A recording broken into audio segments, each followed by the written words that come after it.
श्री स्वामी समर्थ. सांब सदाशिव. एकदा कैलास पर्वतावर देवी पार्वती आणि भगवान शिव संवाद करत असताना नंदी दूरवरून चिंताग्रस्त दिसत होता. भगवान शिव माता पार्वतीला म्हणतात, माझी आणि नंदीची ही कथा जो मनुष्य आजच्या दिवशी ऐकेल त्याच्यावर मरेपर्यंत संकट, गरिबी येणार नाही आणि त्यांचा अकाल मृत्यू होणार नाही. त्यांच्या घरावर येणारे संकट लांबूनच पळून जाईल. जे ही कथा ऐकतील त्यांच्या सर्व इच्छा माझा नंदी पूर्ण करेल. भगवान भोलेनाथ म्हणतात, ही कथा अर्धवट ऐकून सोडण्याची चुकी करू नका. ही कथा ऐकल्याने कितीही मोठे दुःख, रोग, आजार, शत्रू, डोक्यावरील लाखोंचे कर्ज दूर होऊ शकते. आजच्या दिवशी ही कथा ऐकल्याने तुमच्या रडक्या भाग्यात चमत्कार होऊ शकतो आणि घरात कायम सुख समृद्धी नांदेल. घरात कायम भगवान शिवांचे वास्तव्य राहील. या कथेला सुरुवात करण्यापूर्वी जर तुम्हाला भगवान शिवाचा आशीर्वाद हवा असेल तर कमेंट बॉक्समध्ये हर हर महादेव टाईप करा आणि हा व्हिडिओ लाईक करा. जे भक्त दुःखी आहेत, संकटात आहेत, त्यांना आजची ही कथा तुम्ही नक्कीच शेअर केली पाहिजे. बघा, देवांचे देव महादेव तुम्हाला मरेपर्यंत कधीही कशाचीही कमी पडू देणार नाहीत, हे त्यांचे वचन आहे. प्राचीन काळात कैलास पर्वतावर भगवान शिव आपल्या ध्यानात मग्न होते, तर नंदी नेहमी त्यांच्या चरणाजवळ बसून भक्तिभावाने त्यांची सेवा करत असे. नंदीला भगवान शंकराविषयी अनन्यसाधारण प्रेम होते. भगवान शंकर केवळ संहार करता नाहीत, तर ते करुणेचे सागर आणि भक्तांचे पालन करणारे आहेत. त्यांचे वाहन नंदी देखील त्यांचा परम भक्त आहे. नंदी केवळ एक बैल नसून भक्ती, श्रद्धा आणि निष्ठेचे प्रतीक मानला जातो. ही कथा आपल्याला शिकवते की भगवान शिवाच्या चरणी संपूर्ण श्रद्धा ठेवल्यास कोणत्याही परिस्थितीत चिंता, दुःख आणि भय आपल्यापासून दूर राहते. एकदा कैलास पर्वतावर देवी पार्वती आणि भगवान शिव संवाद करत असताना नंदी दूरवरून चिंताग्रस्त दिसत होता. त्याचा मनोभाव काहीतरी विचलित असल्यासारखा वाटत होता.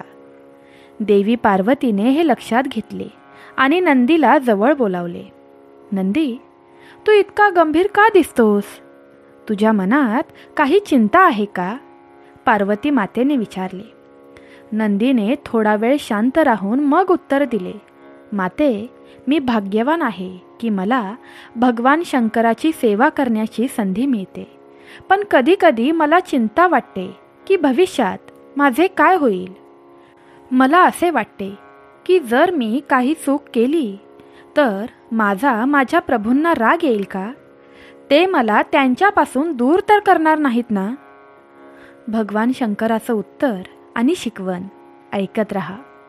भगवान शंकरांनी मंद स्मित हास्य केले आणि नंदीला प्रेमाने जवळ बोलावले.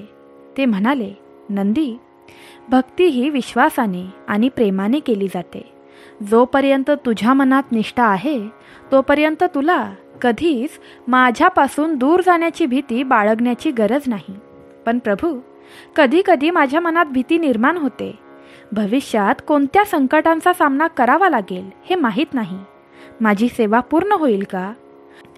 मला तुमचे प्रेम तसेच मिळेल का? नंदीने विचारले.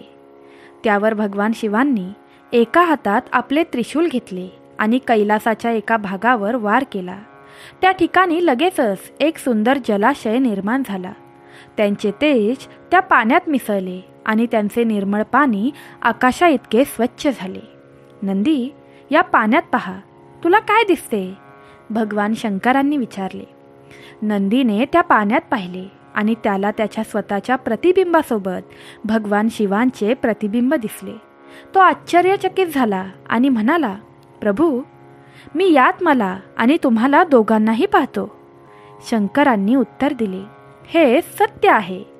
जेव्हा भक्त माझे नाव स्मरतो, त्याच्या मनात माझ्याबद्दल निष्ठा आणि प्रेम असते, तेव्हा मी त्यांच्यासोबत नेहमी उभा असतो. तुला माझ्यापासून वेगळे होण्याची भीती का वाटते? जसे हे प्रतिबिंब तुला कायम दिसेल, तसेच मी माझ्या प्रत्येक भक्तासोबत असतो. जोपर्यंत भक्ती आणि श्रद्धा कायम आहे, तोपर्यंत चिंता आणि भय तुला कधीही स्पर्श करू शकत नाही. हे ऐकून नंदीच्या मनातील सर्व चिंता दूर झाल्या. तो पुन्हा आत्मविश्वासाने भगवान शंकरांच्या चरणी वंदन करू लागला. ही कथा आपल्याला शिकवते की भगवान शंकर आणि भक्त यांचे नाते अतूट आहे. जोपर्यंत आपली भक्ती प्रामाणिक आहे, तोपर्यंत शिव आपल्या सोबत राहतात. चिंता दूर करण्याचा मार्ग म्हणजे भक्ती, श्रद्धा आणि भगवान शिवांचे स्मरण केल्याने कोणतीही चिंता आपल्यावर प्रभाव टाकू शकत नाही. आपले शिव भक्तांपासून कधीही दूर होत नाहीत. जे खऱ्या मनाने भगवान शिवाची सेवा करतात, त्यांना भगवान शिव कधीही एकटे सोडत नाही. आता आपण शिवाची गरिबी, दारिद्र्य दूर करणारी एक कथा ऐकूया. आजच्या दिवशी तुम्ही भगवान शिवाच्या जर या 5 कथा ऐकल्या तर तुमची कितीही मोठ्यातील मोठी इच्छा पूर्ण होऊ शकते. तुमच्या कुटुंबावर येणारे मोठे संकट टळू शकते. त्यामुळे शेवटपर्यंत आजच्या दिवशी या कथा ऐकत राहा. या कथा तुमच्यापर्यंत पोचल्या याचा अर्थ भगवान शिव तुमच्यावर कृपा करणार आहेत. देवांचे देव महादेव तुझ्यावर कृपा करणार आहेत. त्यामुळे शेवटपर्यंत या 5ही कथा तू ऐकत राहा. या 5 कथांमधील शेवटची कथा पती पत्नीमधील वाद संपवणारी आहे. ही कथा ऐकल्याने पती पत्नीमधील वाद मिटतील, त्यांच्यातील प्रेम जन्मोजन्मी वाढत राहील आणि त्यांना कधीही कशाचीही कमी पडणार नाही. त्यामुळे प्रत्येक पती पत्नीने ही शेवटची कथा ऐकायला विसरू नका. आता आपण भगवान शिवाची गरिबी दूर करणारी सर्वात पवित्र कथा ऐकूया. कैलास पर्वतावर भगवान शिव ध्यानस्थ होते. त्यांच्या आजूबाजूला हिमालयाचा शुभ्र बर्फ, मंद वाऱ्याचा स्पर्श आणि शांतता पसरलेली होती. पार्वती देवी आपल्या प्रभूंच्या सेवा करण्यात मग्न होत्या. परंतु त्या पाहत होत्या की पृथ्वीवरील माणसे चिंता, दुःख आणि मोहाच्या बंधनात अडकलेली आहे. त्यांनी भगवान शंकरांना विचारले, हे प्रभू, तुम्ही समस्त सृष्टीचे पालन करते आहात, मग हे जीव इतके चिंतेत का आहेत? शंकरांनी स्मित हास्य दिले आणि म्हणाले, हे पार्वती, चिंता ही मोहाच्या परिणामास्वरूप निर्माण होते. जेव्हा जीव आपल्या सत्य स्वरूपाला विसरतो आणि भौतिक सुखदुःखात अडकतो, तेव्हा त्याला चिंता ग्रासते. पण जर तो माझ्या मार्गावर आला तर त्याच्या सर्व चिंता दूर होतील. खूप वर्षांपूर्वी अवंती नगरीत हर्षदत्त नावाचा एक श्रीमंत व्यापारी राहत होता. त्याच्या वैभवाचा सर्वत्र बोलबाला होता. परंतु तो नेहमी चिंतेत राहायचा. त्याला 7 मुलगे होते. मोठी संपत्ती होती, पण तरीही तो सुखी नव्हता. तो नेहमी विचार करत असे, माझी संपत्ती टिकेल का? माझे कुटुंब कायम सुखी राहील का? मृत्यूनंतर माझे काय होईल? त्याच्या मनातील या विचारांनी त्याला झपाटले होते. तो रात्रंदिवस भीतीत जगत असे. एके दिवशी एका साधूने त्याला विचारले, का रे व्यापाऱ्या, एवढी मोठी संपत्ती असूनही तुझ्या डोळ्यात दुःख का आहे? हर्षदत्तने त्यांना आपल्या सर्व चिंता सांगितल्या. ते साधू मंद हसले आणि म्हणाले, महाशिवरात्री येत आहे. या दिवशी भगवान शंकराची उपासना कर आणि रात्रभर जागरण कर. त्यांच्याशी मन मोकळेपणाने बोल. शिव आहे तिथे चिंता राहू शकत नाही. मग महाशिवरात्रीच्या दिवशी हर्षदत्तने पूर्ण भक्तिभावाने उपवास केला. शिव मंदिरात गेला आणि रात्रभर भगवान शिवाच्या चरणी ध्यान लावले. मध्यरात्री अचानक मंदिरातील दिवे मंद झाले आणि त्याच्या पुढ्यात एक तेजस्वी प्रकाश प्रकट झाला. त्या प्रकाशातून साक्षात भगवान शंकर प्रकट झाले. शंकराने सौम्य स्वरात विचारले, का रे हर्षदत्त, तुला काय हवे आहे? हर्षदत्तने अश्रू भरल्या डोळ्यांनी उत्तर दिले, प्रभू, मला शांती हवी आहे. माझ्या चिंता दूर करा. शंकर मंद हसले आणि म्हणाले, माझा आशीर्वाद कायम तुझ्यावर आहे. पण एक गोष्ट लक्षात ठेव, चिंता हा मोहाचा परिणाम आहे. तू ज्या गोष्टीवर हक्क सांगतोस त्या नश्वर आहेत. धन, कुटुंब, प्रतिष्ठा हे सर्व क्षणभंगुर आहे. खरे सुख शांती आणि भगवंताच्या नामस्मरणात आहे. रोज माझे ध्यान करशील, ओम नमः शिवाय, सांब, सदाशिव या पवित्र मंत्रांचा जप करशील तर चिंता तुला कधीही स्पर्श करणार नाही. हर्षदत्तला साक्षात्कार झाला. तो दिवस आणि ती रात्र त्याच्या जीवनातील सर्वात मोठा बदल घेऊन आली. त्याच्या अंतःकरणातील सगळ्या चिंता नाहीशा झाल्या आणि तो संन्यासीसारख्या आनंदाने जगू लागला. महाशिवरात्री हे केवळ एक सण नाही, तर आत्मशांती मिळवण्याचा मार्ग आहे. ज्याप्रमाणे हर्षदत्तने भगवान शिवाच्या कृपेने चिंता दूर केली, तसेच आपणही शिवनामात तल्लीन झालो तर आपल्याही मनातील चिंता, भीती आणि दुःख नष्ट होईल. महाशिवरात्रीच्या या पवित्र दिवशी आपण सर्व शिवस्मरण करून मनशांती प्राप्त करूया. आता भगवान शिव आणि माता पार्वती यांची संकटांपासून मुक्ती देणारी कथा ऐकूया. प्राचीन काळी हिमालय पर्वताच्या अतिथ्यक भागात भगवान शंकर आणि माता पार्वती आपले दिव्य जीवन व्यतीत करत होते. कैलास पर्वत हा त्यांचा निवासस्थान होता, जिथे शिवगण, ऋषीमुनी आणि अनेक भक्त त्यांची सेवा करत असत. माता पार्वती प्रेमळ आणि करुणामयी होत्या, तर भगवान शिव संपूर्ण विश्वाचे पालन करते होते. त्या काळात काशी नगरीत सत्यनारायण नावाचा एक राजा राज्य करत होता. तो अत्यंत नीतिमान, दयाळू आणि प्रजेसाठी हितकारक निर्णय घेणारा होता. त्याचे राज्य सुखसमृद्धीने भरलेले होते. पण एके दिवशी अचानक राज्यावर मोठे संकट आले. सातत्याने दुष्काळ पडू लागला, लोक उपाशी मरू लागले आणि शत्रूंच्या आक्रमणामुळे राज्य धोक्यात गेले. राजा सत्यनारायण खूप चिंतेत पडला. तो विचार करत होता, मी नेहमी धर्माचे पालन केले, भक्ती केली, तरीही माझ्या राज्यावर एवढे संकट का आले आहे. मग एके दिवशी तेजस्वी महर्षी राज दरबारात आले. राजा सत्यनारायणाने त्यांचे नम्रपणे स्वागत केले आणि आपल्या चिंता सांगितल्या. महर्षी म्हणाले, हे राजन, हे संकट तुझ्या पूर्वकर्मामुळे नाही, तर तुझ्या भक्तीच्या परीक्षेचा हा एक भाग आहे. जर तू माता पार्वती आणि भगवान शिव यांची उपासना केलीस तर तुझे सर्व संकट दूर होईल. राजाने विचारले, कृपया मला ती उपासना सांगा.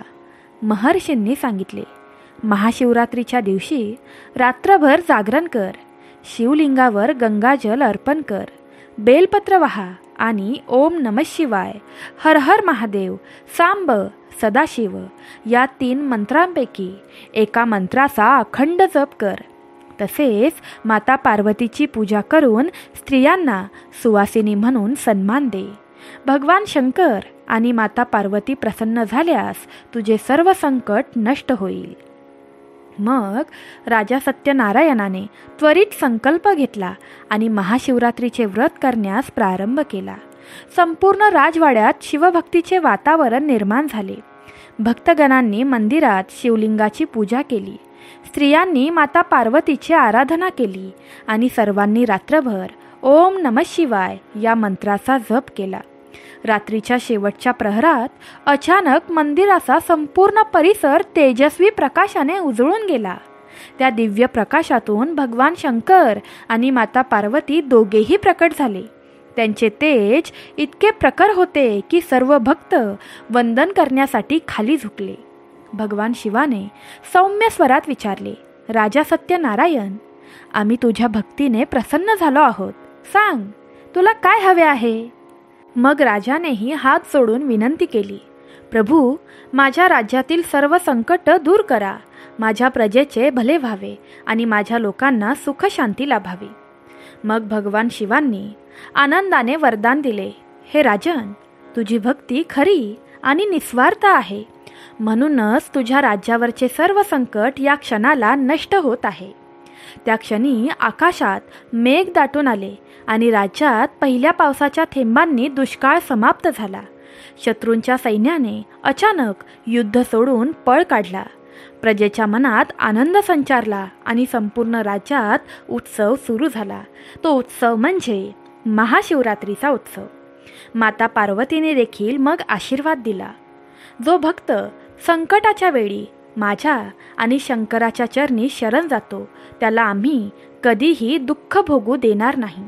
प्रत्येक भक्ताने महाशिवरात्रीला व्रत करून भगवान शिवाचे आणि माझे स्मरण करावे. त्याने त्याच्या जीवनातील सर्व संकटे नष्ट होतील. ही कथा आपल्याला शिकवते की जेव्हा जीवनात संकटे येतात तेव्हा भगवान शिव आणि माता पार्वतीची उपासना करावी. ओम नमः शिवाय या मंत्राचा जप आणि महाशिवरात्रीचे व्रत आणि शंकर पार्वतीची आराधना केल्याने सर्व अडचणी दूर होतात. जर तुम्ही संकटात असाल, चिंता करत असाल तर भगवान शंकर आणि माता पार्वतीच्या चरणी शरण जाऊन निष्ठेने उपासना करा. ते नक्कीच तुमच्या जीवनातील सर्व दुःख आणि अडथळे दूर करतील. भक्तांनो, जर तुम्ही या गोष्टीसाठी तयार असाल तर होय मी तयार आहे आणि त्याच्या खाली ओम नमः शिवाय हे 2 वाक्य टाईप करा. बघा, तुमच्या सर्व इच्छा भगवान शिव आणि माता पार्वती पूर्ण करतील. आता आपण भगवान शिव आणि माता पार्वतीची दारिद्र्य, कर्ज, गरिबी संपवणारी सर्वात पवित्र कथा ऐकूया. ही कथा सर्व भक्तांनी कान उघडे ठेवून ऐकलीच पाहिजे. प्राचीन काळात कौशांबी नगरीत वासुदेव नावाचा एक गरीब ब्राह्मण राहत होता. तो अत्यंत धार्मिक होता. नेहमी वेद पठण आणि भगवंताची उपासना तो करत असे. परंतु त्याच्या जीवनात एक मोठी समस्या होती, गरिबी. त्याच्या घरात अन्न नव्हते, कपडे जुने फाटके होते आणि तो रोज चिंतेत असायचा की उद्याचा दिवस कसा जाईल. एका रात्री तो आपल्या झोपडीत बसून विचार करत होता, मी इतकी वर्षे ईश्वराची सेवा केली पण तरीही माझी गरिबी दूर होत नाही. प्रभू माझ्यावर दया का दाखवत नाहीत? हा प्रश्न तो त्याच्या भगवंताला विचारत असे. त्या रात्री त्याला स्वप्नात एक तेजस्वी साधू दिसला. तो साधू म्हणाला, वसुदेव, तुझ्या कष्टांचा अंत जवळ आला आहे. उद्या महाशिवरात्री आहे. तू उज्जैनच्या महाकालेश्वर मंदिरात जा. भगवान शंकराची उपासना कर. रात्रभर जागरण कर आणि ओम नमः शिवाय किंवा सांब सदाशिव या मंत्राचा अखंड जप कर. तुझे सर्व संकट नष्ट होईल. वसुदेव सकाळी उठला. त्याला वाटले की हे एक दैवी संकेत आहेत. त्याने थोडेसे अन्न घेतले आणि उज्जैनच्या दिशेने निघाला. प्रवास खूप कठीण होता. तो उपाशी आणि तहानलेला चालत होता. पण त्याच्या मनात एकच विचार होता, भगवान शंकर माझ्या दुःखाचा अंत करतील. महाशिवरात्रीच्या दिवशी वसुदेव उज्जैनच्या महाकालेश्वर मंदिरात पोचला. त्याने संध्याकाळी गंगा स्नान केले, मंदिरात प्रवेश केला आणि भोलेनाथाच्या पिंडीसमोर बसून राहिला. त्याने त्या रात्री उपवास करण्याचा निर्धार केला आणि रात्रभर जागरण करण्याचा संकल्प केला. तो अखंड ओम नमः शिवाय या मंत्राचा जप करत राहिला. त्याचे डोळे पाण्याने भरले होते. हृदय भक्तीने ओथंबले होते. त्यांच्या जपाची तीव्रता एवढी होती की मंदिरात उपस्थित अन्य भक्तही त्याला विस्मयाने पाहत होते. आणि मग मध्यरात्री अचानक मंदिराचा परिसर उजळून निघाला. एक दिव्य प्रकाश पिंडीवरून उठला आणि त्यातून स्वयं भगवान शंकर प्रकट झाले. त्यांनी वसुदेवकडे पाहिले आणि सौम्य स्वरात विचारले, वत्सा, तू इतक्या भक्तिभावाने मला पुकारले आहेस, सांग तुला काय हवे आहे? वसुदेव चकित झाला. त्याच्या डोळ्यातून अश्रू वाहू लागले. तो हात जोडून म्हणाला, प्रभू, मी गरीब आहे. माझ्या कुटुंबाला अन्न नाही, वस्त्र नाही. आम्ही दरिद्री जीवन जगत आहोत. कृपा करून माझी गरिबी दूर करा. भगवान शिव मंद हसले आणि म्हणाले, वत्सा, गरिबी ही केवळ धनाच्या अभावाने येत नाही, ती मनाच्या दुर्बलतेमुळे येते. जो माझे स्मरण करतो तो कधीच गरीब राहत नाही. तुझी निष्ठा आणि श्रद्धेमुळे मी तुझ्यावर प्रसन्न आहे. शंकरांनी आपल्या त्रिशूलाने हवेत एक रेषा काढली आणि एका क्षणात वसुदेवच्या समोर सोन्याचे नाणे आणि रत्नांच्या राशी प्रकट झाल्या. त्यांनी पुढे सांगितले, हे धन तुझे आहे, पण ते केवळ तुझ्या उदरनिर्वाहासाठी वापर. सत्कर्म कर, दान कर आणि शिवनामाचा जप करत राहा. असे केल्यास तुझ्या वंशात कधीही गरिबी राहणार नाही. वसुदेवने भगवान शिवाचे आशीर्वाद घेतले आणि घरी परतला. त्याच्या झोपडीच्या जागी सुंदर महाल निर्माण झाला होता. त्याच्या हातात संपत्ती होती, पण त्याने तिचा उपयोग सत्कर्मासाठी केला. गरिबांना अन्न दिले, मंदिरे बांधली आणि दरवर्षी महाशिवरात्रीला मोठा महोत्सव आयोजित करू लागला. ही कथा आपल्याला शिकवते की भगवान शिवाची उपासना केल्याने, नामस्मरण आणि भक्ती केल्याने गरिबी आणि दारिद्र्य नष्ट होते. जर तुम्हीही संकटात असाल, गरिबीने ग्रासला असाल, चिंता तुम्हाला सतावत असेल, तर ओम नमः शिवाय या मंत्राचा अखंड जप करा. या क्षणी कमेंट बॉक्समध्ये ओम नमः शिवाय 3 वेळा टाईप करा.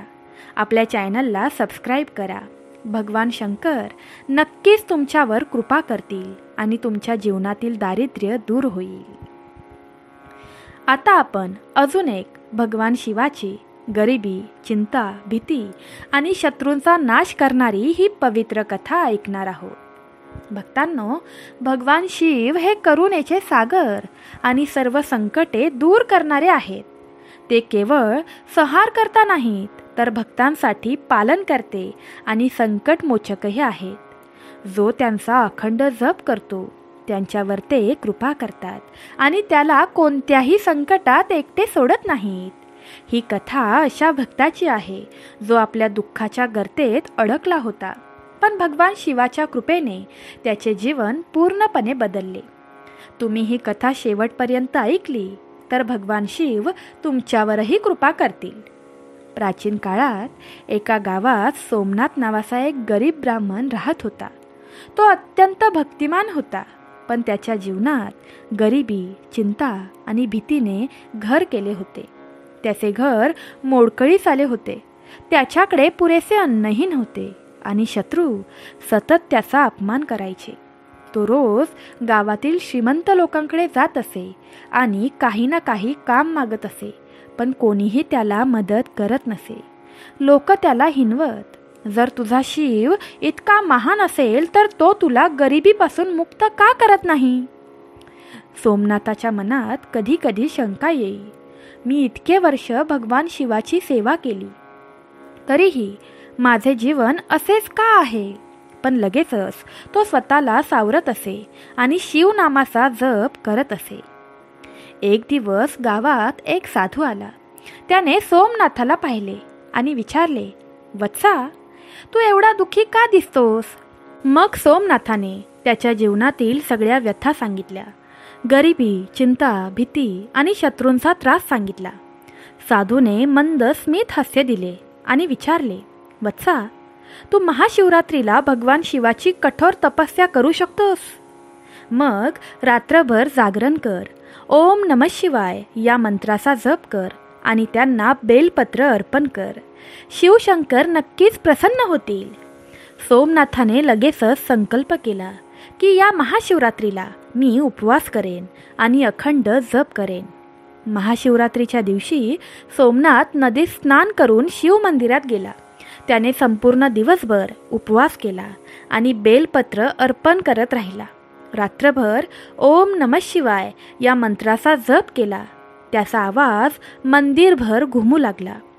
रात्रीच्या शेवटच्या प्रहरी अचानक मंदिर उजळून गेले. एक तेजस्वी प्रकाश उजळू लागला आणि त्यातून साक्षात भगवान शिव प्रकट झाले. भगवान शिव मंद स्मित करत म्हणाले, वत्सा, तुझ्या भक्तीने मी प्रसन्न झालो आहे. सांग, तुला काय हवे आहे? हे पाहून सोमनाथ आश्चर्यचकित झाला. त्याच्या डोळ्यात अश्रू आले. तो हात जोडून म्हणाला, प्रभू, माझे जीवन दुःख, गरिबी, भीती आणि शत्रूंनी भरलेले आहे. कृपा करून मला यातून मुक्त करा. मग शिवांनी त्रिशूल हवेत फिरवला आणि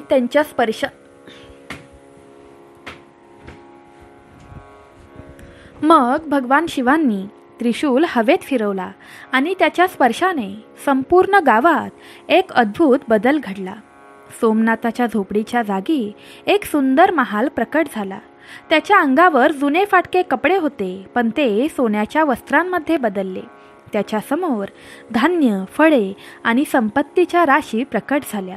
त्याच्या मनातील सर्व चिंता आणि दुःख नाहीसे झाले. त्याला आतून अपार शांती आणि समाधान मिळाले. भगवान शिव म्हणाले, जो माझे स्मरण करतो त्याला कधीच कोणाची भीती वाटत नाही. आता तुला कोणत्याही गोष्टीची भीती राहणार नाही. त्याच्या मनातील सगळे भय नाहीसे झाले आणि आत्मविश्वासाने त्याच्या चेहऱ्यावर तेज आले. गावातील ज्यांनी त्याचा अपमान केला ते सर्व लाजले आणि त्याच्या चरणी शरण आले. त्यांनी सोमनाथाची क्षमा मागितली आणि त्यांना गुरु मानले. सोमनाथाने नम्रपणे भगवान शिवाच्या चरणी वंदन केले आणि म्हणाला, प्रभू, मी तुमच्या कृपेने सर्व संकटांमधून बाहेर पडलो. आता मी माझे संपूर्ण जीवन शिवसेवेत घालवेन.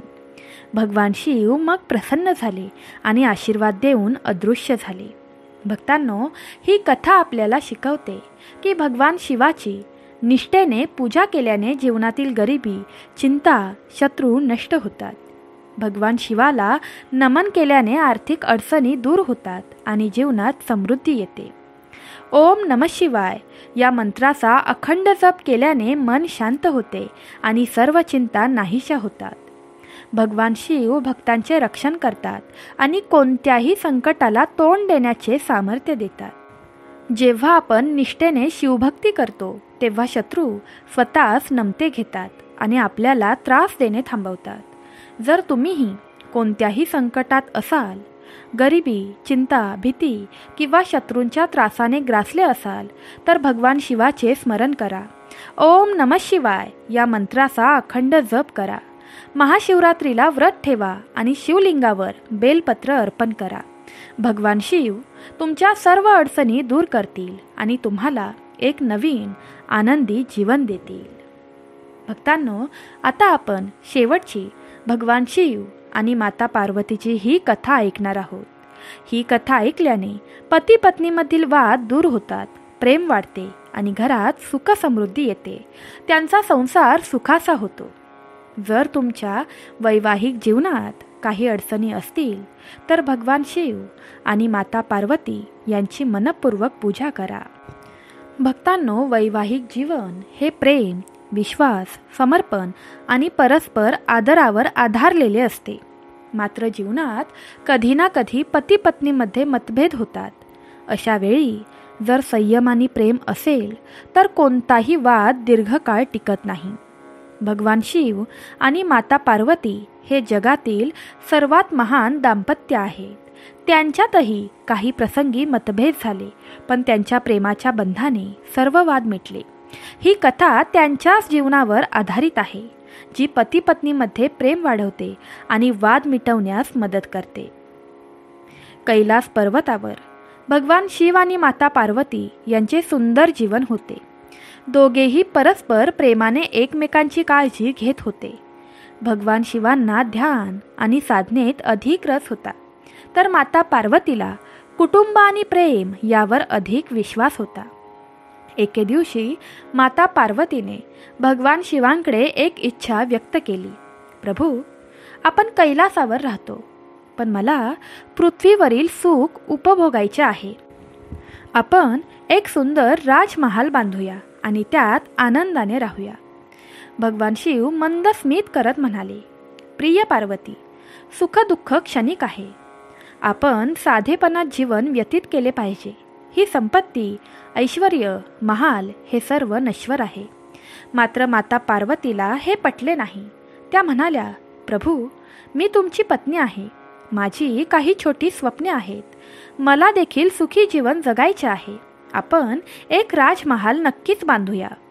मग भगवान शिवांनी हसून काहीही उत्तर दिले नाही. मात्र काही दिवसांनी माता पार्वतीला वाटू लागले की भगवान शिव त्यांच्या इच्छेकडे दुर्लक्ष करत आहेत. त्या थोड्या रागावल्या आणि म्हणाल्या, तुम्ही नेहमीच मला दुर्लक्ष करता, माझ्या इच्छांना महत्त्व देत नाही. जर तुम्ही माझ्या भावना समजून घेतल्या नाही तर मी कैलास पर्वत सोडून जाईन. हे ऐकून भगवान शिव शांतच राहिले. त्यांना समजले की माता पार्वती भावनेच्या भरात बोलत आहेत. त्या तिथून काही काळासाठी दूर गेल्या आणि पृथ्वीवर एका सुंदर बागेत राहू लागल्या. त्यांना वाटले की भगवान शिव जर माझ्यावर प्रेम करत असतील तर ते नक्कीच मला शोधायला येतील. भगवान शिवांना माहीत होते की माता पार्वती रागवल्या आहेत, पण त्यांना हेही माहीत होते की त्या खरोखर त्यांच्यावर प्रेम करतात. एक दिवस भगवान शिवाने नंदीला बोलावले आणि त्याला सांगितले, पार्वतीला जाऊ दे, त्या स्वतः समजून घेतील की प्रेम आणि सहवासच सर्वात महत्त्वाचे आहे. माता पार्वती काही दिवस पृथ्वीवर राहिल्या, पण त्यांना लवकरच जाणवले की भगवान शिवांशिवाय जीवन अपूर्ण आहे. त्यांना आपली चूक लक्षात आली.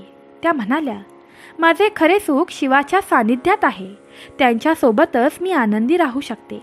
त्या पुन्हा कैलासावर परत आल्या आणि भगवान शिवांसमोर हात जोडून उभ्या राहिल्या. प्रभू, मला माफ करा, मी अज्ञानामुळे तुमच्यावर रागावले, पण मला कळले की खरी संपत्ती म्हणजे आपले प्रेम आणि आपला सहवास आहे. भगवान शिव मंद स्मित करत म्हणाले, प्रिय पार्वती, तुझे प्रेम निखळ आहे. प्रत्येक पती पत्नीमध्ये मतभेद होतात, पण परस्पर समजूत आणि प्रेमाने ते मिटवले पाहिजेत. वैवाहिक जीवनात समृद्धी असावी, पण त्याहीपेक्षा महत्त्वाचे म्हणजे विश्वास आणि आपुलकी असावी. जोडीदाराने एकमेकांचे विचार समजून घ्यावे. मग माता पार्वतीने आनंदाने भगवान शिवांच्या चरणी वंदन केले. त्या दिवसापासून त्यांच्यात अधिक प्रेम निर्माण झाले. ही कथा आपल्याला शिकवते की पती पत्नीमध्ये कधी कधी मतभेद होऊ शकतात, पण ते प्रेम आणि समजुतीने मिटवावेत. भांडणात अहंकार आड येऊ द्यायचा नाही. एकमेकांचे विचार समजून घेणे हेच खरे सुख आहे. परस्पर सहवास आणि प्रेम हेच वैवाहिक जीवनाची खरी संपत्ती आहे. पती पत्नींची ही शिकवण आपल्या जीवनात कशी लागू करावी? वाद झाला तरी शांत राहून जोडीदाराच्या भावना समजून घ्या. अहंकारामुळे प्रेम कमी होते. क्षमाशील व्हा. माफी मागायला संकोच करू नका. कोणतीही चूक असेल तर क्षमा मागण्यास संकोच करू नका. प्रेम व्यक्त करा, एकत्र वेळ घालवा आणि परस्पर संवाद वाढवा. भगवान शिव आणि माता पार्वतीची पूजा केल्याने वैवाहिक जीवन सुखी होते. तर प्रेमळ भक्तांनो, तुम्हाला आजच्या 5ही कथा कशा वाटल्या हे नक्की आम्हाला कमेंट करून सांगा. तुम्हाला आजचा व्हिडिओ आवडला असल्यास हा व्हिडिओ लाईक करा. तुमची एक कमेंट आणि तुमचा एक लाईक आम्हाला खूप मदत करते. तर प्रेमळ स्वामी भक्तांनो, भगवान शिवाचा आणि स्वामी समर्थ आईचा आशीर्वाद प्राप्त करण्यासाठी आपल्या कमेंट बॉक्समध्ये श्री स्वामी समर्थ सांब सदाशिव या मंत्रांचा जयघोष करायला विसरू नका. सर्वांनी तुमची काळजी घ्या. श्री स्वामी समर्थ. हर हर महादेव.